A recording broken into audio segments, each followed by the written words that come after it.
నమస్కారం. ఇప్పుడు మన తరగతిలో మూడవ పాఠ్యాంశం జానపదుని జాబు 10వ తరగతికి సంబంధించిన మూడవ పాఠం జానపదుని జాబు అనే పాఠ్యాంశం గురించి చర్చించుకుందాం. మన పాఠంలో ఈ జానపదుని జాబు అంటే ఇక్కడ జానపదులు అంటే ఎవరు? గ్రామాలలో నివసించేవారు. జాబు అంటే వారు చేసే పని. గ్రామాలలో నివసించే ప్రజలు ఏ పనులను ఏ విధంగా చేస్తారో తెలియచేయడమే ఈ పాఠ్యాంశ ఉద్దేశము. ఇక్కడ ఈ పాఠ్యాంశాన్ని మనకు రచించింది బోయి భీమన్న గారు. ఈ పాఠ్యాంశాన్ని మనకి బోయి భీమన్న గారు అందించారు. దీనిలో ఈయన జీవితకాలం 1911 నుండి 2005వ సంవత్సరం వరకు ఈయన జీవించారనమాట. తర్వాత జననం. ఆయన తూర్పుగోదావరి జిల్లాలో మామిడికుదురు గ్రామంలో తూర్పుగోదావరి జిల్లాలోని మామిడికుదురు గ్రామంలో సెప్టెంబర్ 19, 1911లో ఆయన జన్మించారు. ఆయన రచించిన రచనలు గుడిసెలు కాలిపోతున్నాయి, పాలేరు, జానపదుని జాబులు, రాగ వైశాఖి, పిల్లి శతకం, ధర్మం కోసం పోరాటం మొదలైన రచనలను ఆయన రచించారు. 70కి పైగానే ఆయన రచనలు చేయడం జరిగింది. ఇదంతా కూడా మన బోయి భీమన్న గారి గురించి. మనకి బోయి భీమన్న గారి గురించి టెక్స్ట్ బుక్లో చాలా ఎక్కువే ఉంది. కానీ పిల్లలు మీరు జాగ్రత్తగా ఈ కొన్ని అంశాలను క్షుణ్ణంగా నేర్చుకుంటే 2 మార్కులకు రాయడానికి సరిపోతుంది. తర్వాత ఈ పాఠ్యాంశంలో మనకి ప్రక్రియ అంటే లేఖ. ఈ పాఠ్యాంశంలో మనకి లేఖ గురించి ఇవ్వడం జరిగింది. లేఖలు అంటే తెలుసు కదా. ఇప్పుడైతే పిల్లలు చాలామంది కూడా మొబైల్స్ ఎక్కువగా వాడుతూ ఉన్నారు, తర్వాత ఇంటర్నెట్లు ఎక్కువగా వాడుతున్నారు. కానీ ఒకప్పటి కాలంలో ఎక్కువగా ఎవరు మిత్రులకు రాయాలన్నా లేకుంటే శ్రేయోభిలాషులకు రాయాలన్నా ఇంటిలోనే బంధువులకు రాసుకోవాలన్నా కానీ లేఖలను ఎక్కువగా ఉపయోగించేవాళ్ళు. లేఖలు అంటే మన భాషలో లెటర్స్ అన్నమాట. అయితే ఈ లెటర్స్ మనకి 3 రకాలుగా ఉంటాయి. లెటర్స్ 3 రకాలుగా ఉన్నాయి. వ్యక్తిగత లేఖలు అంటే ఇక్కడ ఎవరికి వాళ్ళే, ఒక మిత్రుడు మరో మిత్రుడికి రాయడం, లేకుంటే ఒక తండ్రి కూతురికి రాయడం, లేకుంటే కుమారుడు తండ్రికి రాయడం, ఈ విధంగా మన పర్సనల్ లేఖలు అనమాట. పర్సనల్గా సంబంధించిన వాటిని వ్యక్తిగత లేఖలు అంటారు. దీనిలో మన సొంతానికి సంబంధించిన విషయం మాత్రమే ఉంటుంది. తర్వాత వ్యాపార లేఖలు అంటే ఇక్కడ బిజినెస్ లెటర్స్ అనమాట. అంటే ఒక వ్యాపారానికి సంబంధించినవి. ఒక వ్యాపార వ్యక్తి మరొక వ్యాపారానికి సంబంధించిన వ్యక్తితో మాట్లాడాలి అంటే ఇప్పుడంటే మనకి హలో అంటే మొబైల్స్ చాలా వచ్చేసినాయి. కానీ ఇక్కడ మొబైల్స్తో పని లేదమ్మా. ఎక్కువగా మనం పోస్ట్ ఆఫీసులో ఉన్న లెటర్స్ని మాత్రం ఉపయోగించేవాళ్ళు. కానీ ఇప్పుడు ఈ మొబైల్స్ వల్ల ఎక్కడికక్కడ అంతా కూడా కుదించడం జరిగింది. ఈ తర్వాత మనకి కార్యాలయ లేఖలు అంటారు. కార్యాలయ లేఖలు అంటే ఏంటి? ఇక్కడ మన పరిసరాల్లో ఉన్నటువంటి పరిస్థితులను గురించి, ఉన్న ఇబ్బందులను గురించి ఎదుటి వాళ్ళకి తెలియచేయడమే. అంటే ఇక్కడ ఈ కార్యాలయ లేఖలు ఒక పత్రికా విలేకరులకు కానీ, లేకుంటే ఎవరైనా కలెక్టర్కి కానీ, అధికారికి కానీ, అధికారులకు రాసే లేఖలను కార్యాలయ లేఖలు అంటారు. అంటే ఇవి మన చదువులకు సంబంధించిన అవ్వచ్చు, లేదా మన గ్రామాలకు సంబంధించినవి అవ్వచ్చు. ఏదైనా మా యొక్క గ్రామంలో దోమల బెడద ఎక్కువగా ఉంది, దీనికి గల కారణం మురికి ఎక్కువగా ఉండడం వల్ల దయచేసి దీన్ని శుభ్రపరచవలసిందిగా కోరుచున్నాము అని మున్సిపల్ అధికారి గారికి లేఖ రాయొచ్చు. ఇలాంటి వాటిని కార్యాలయ లేఖలు అని చెప్తూ ఉంటారు. అయితే అసలు ఈ లేఖలు అనేవి ఈ లేఖల్లో ఏం పొందుపరచబడిందని చెప్పుకున్నాం మనం. ఏదైనా ఒక విషయాన్ని గురించి ఎదుటి వాళ్ళకి వివరంగా తెలియచేయాలి అంటే ఇప్పుడు మొబైల్స్ ఉన్నాయి కాబట్టి తెలియచేయగలుగుతున్నాం. కానీ ఒకప్పుడు మొబైల్స్ లేవు కాబట్టి ఉత్తరాల ద్వారా వాళ్ళు ఆ ఉత్తరాల ద్వారా చెప్పాలనుకున్న విషయాన్ని తెలియచేస్తూ ఉండేవాళ్ళు. ఇది మన పాఠ్యాంశ ప్రక్రియగా ఇవ్వడం జరిగింది. చూశారు కదా. ఇక్కడ జానపదుని జాబు అనే పాఠ్యాంశాన్ని రచించింది మన బోయి భీమన్న గారు. ఈయన గురించి క్షుణ్ణంగా తెలుసుకున్నట్లయితే బోయి భీమన్న గారి గురించి రాయండి అని 2 మార్కుల ప్రశ్నగా అడగడం జరుగుతుంది. ఆ తర్వాత ప్రక్రియలోని లేఖ చాలా ఇంపార్టెంట్. ఆ లేఖ గురించి కూడా 2 మార్కుల ప్రశ్నగా అడగడం జరుగుతుంది. కాబట్టి ఈ 2 క్షుణ్ణంగా చదవండి. తర్వాత మన పాఠ్యాంశ విషయానికి వస్తే మన పాఠ్యాంశంలో 2 వ్యక్తులు కనిపిస్తూ ఉంటారు ఇక్కడ. ఎవరు అంటే 2 మిత్రుల మధ్య జరిగేదే ఈ యొక్క పాఠ్యాంశం. అంటే ఆ 2 మిత్రులు, ఒక మిత్రుడు పల్లెటూరులో ఉంటాడు, మరొక మిత్రుడు పట్టణంలో ఉంటారు. వీళ్ళిద్దరూ కలిసి చదువుకుంటూ ఉండేవాళ్ళు. అయితే వాళ్ళు చదువుతూ ఉండగా కాలేజీ చదువులను మధ్యలోనే పల్లెటూరు మిత్రుడు ఆపేయడం జరిగింది. పల్లెటూరు మిత్రుడు మధ్యలోనే చదువుని ఆపేశాడు. ఎందుకని అంటే ఆర్థిక పరిస్థితులు. ఆర్థికంగా వాళ్ళు వెనకబడి ఉన్నవాళ్ళు కాబట్టి, అంటే పొలం పనులకు వెళ్ళి పొలాల్లో పని చేసుకొని ఆ వచ్చిన డబ్బులతో ఇంటిలో అన్నీ చూసుకుంటూ చదువుకోవాల్సి వచ్చేది. కానీ పట్నం మిత్రుడు ఏమంటాడంటే, పట్నం మిత్రుడు అమ్మా నాన్న కొంచెం గొప్పగా ఉన్నవాళ్ళు కాబట్టి తన చదువులు ఇంకా కొనసాగిస్తూ ఉన్నాడు. పల్లెటూరు మిత్రుడికి పట్నం మిత్రుడికి మధ్య సంభాషణ అండి. పల్లెటూరికి పట్టణానికి మధ్య తేడాలు ఉంటాయి. అది ఈ పాఠంలో ముఖ్యమైన ప్రశ్నగా ఉంటుంది.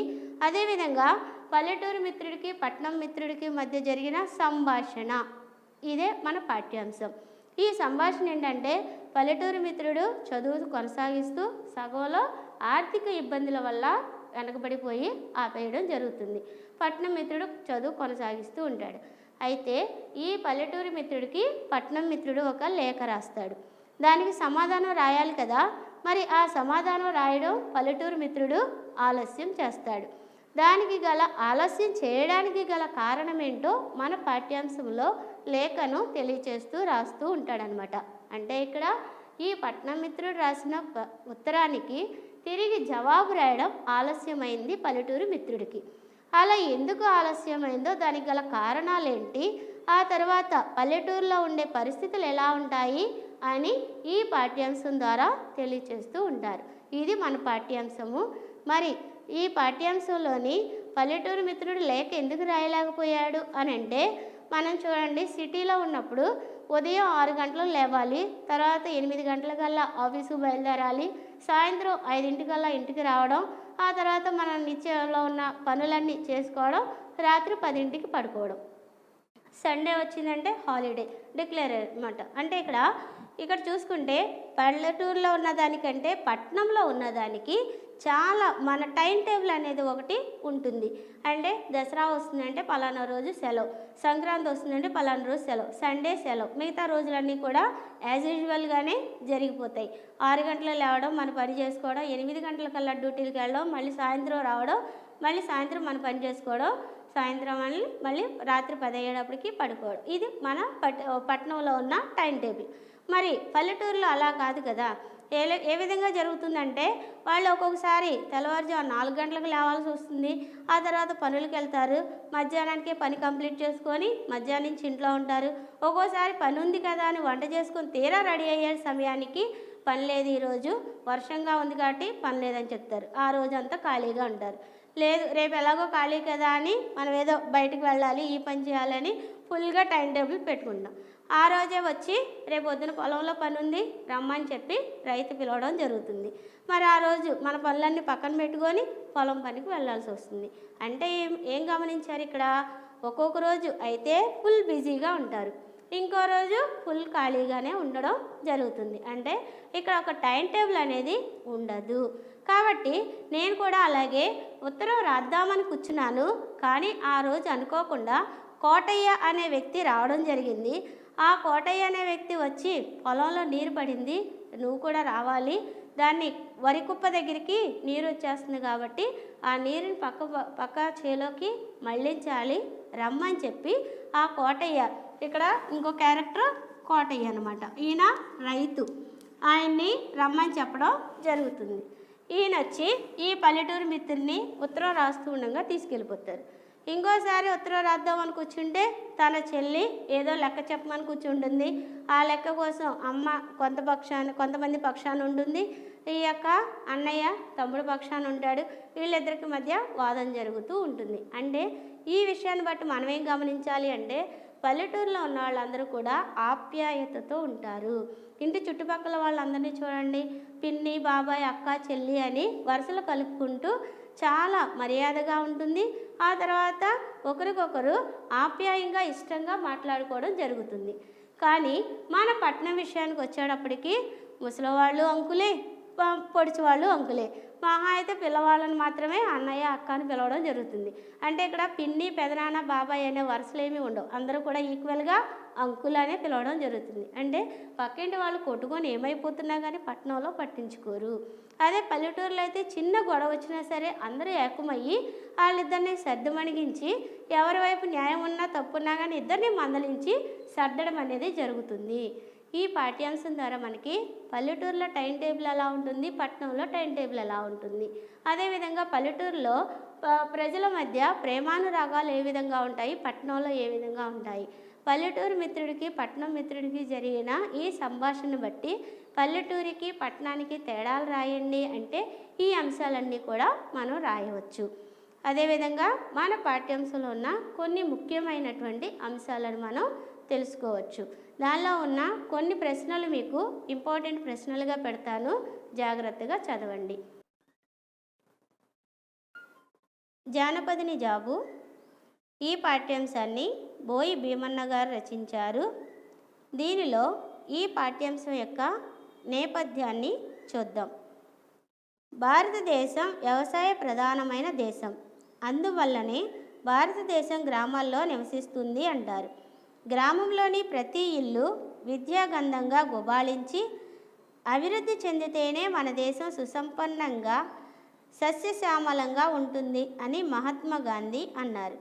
అయితే గ్రామాలు ఎలా ఉన్నాయి, వారి జీవితాలు ఎలా ఉంటాయి అనే విషయాలను వివరిస్తూ గ్రామాల్లోని దళితులు పేదల జీవితాలను చిత్రిస్తూ పల్లెటూరు లేఖలు అనే పేరుతో 1932లో జనవాణి పత్రికలోను, 1933లో జానపదుని జాబులు అనే పేరుతో ప్రజామిత్రలోను బోయి భీమన్న గారు ప్రచురించారు.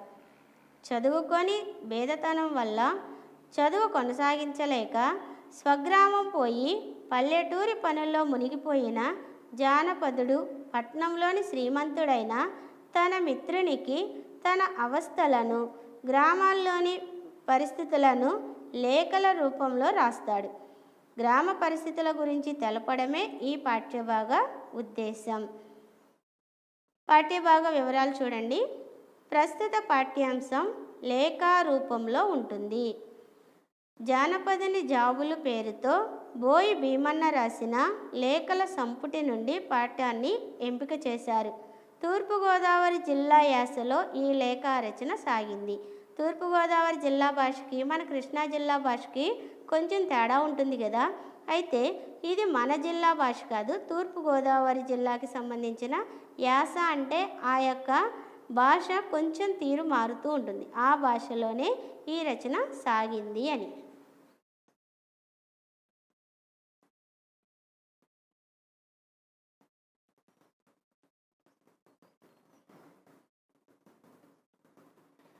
దీనిలో మీకు కొన్ని ప్రశ్నలను ముఖ్యమైన ప్రశ్నలుగా ఉంటాయి, వాటిని పెడతాను, జాగ్రత్తగా చదవండి.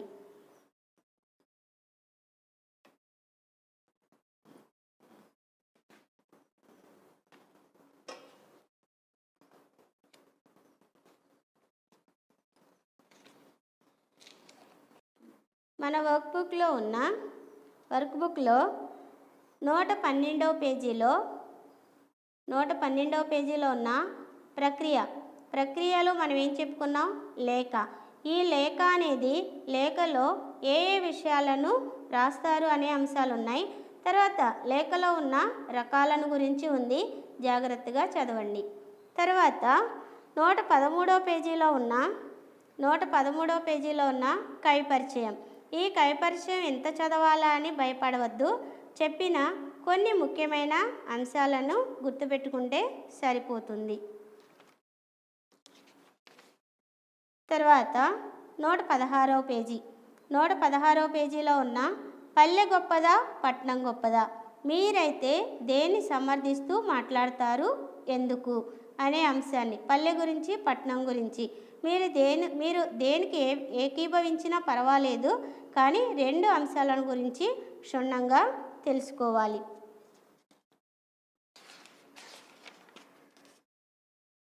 తర్వాత 120 పేజీలో ఉన్న పల్లెటూళ్ళు ప్రశాంత జీవితానికి పుట్టినిల్లు, దీన్ని సమర్థిస్తూ సమాధానం రాయండి.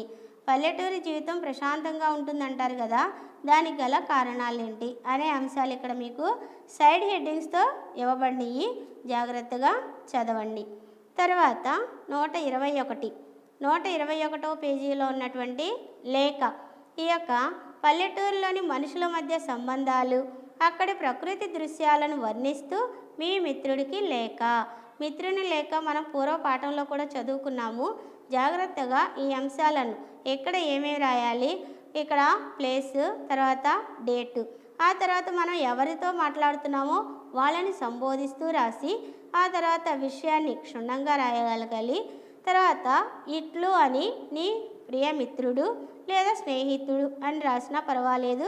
తర్వాత చిరునామాకు వచ్చినప్పుడు చిరునామా వారి యొక్క తండ్రి పేరు, తర్వాత తరగతి, ఏ స్కూల్ అయితే ఆ స్కూలు, ఆ తర్వాత ఊరు. అంటే ఇక్కడ మనం అడ్రస్ అనేది చాలా జాగ్రత్తగా నేర్చుకోవాల్సి ఉంటుంది. తర్వాత లాస్ట్ క్వశ్చన్, నినాదాలు సూక్తులు. ఈ పాఠం ఆధారంగా కొన్ని నినాదాలు సూక్తులను చదవండి.